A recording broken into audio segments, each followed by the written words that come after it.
you're with your boss, you have traveled to another country where you have a limousine service, car service, pick you up in the airport, and you're on the way to the hotel, right?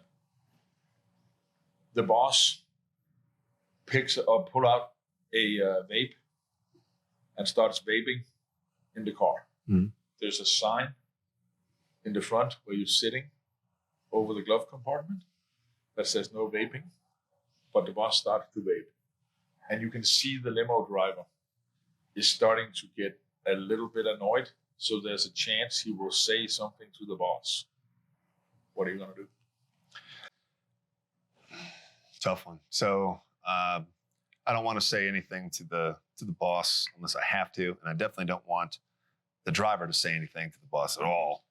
So I might preempt that to the driver, hey, it's just a vape. Is that all right? You know, something like that. And that way they can say no.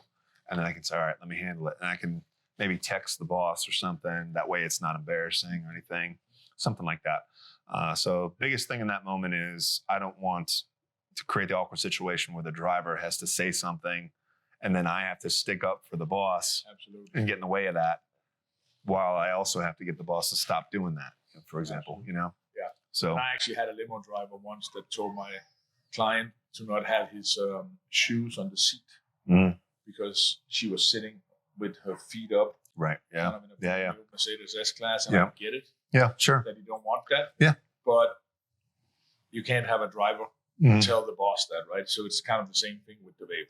So I would do exactly what you say, kind of say, hey, it's just a vape. And maybe the boss would pick that up and don't do the vaping, depending on who he is as a person. So I think the response was spot on.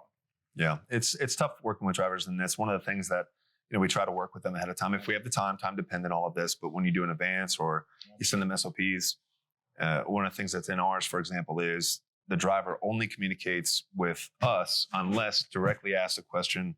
They're allowed to respond. Obviously, it's awkward not to, but they only communicate to us. That's one thing. Yeah.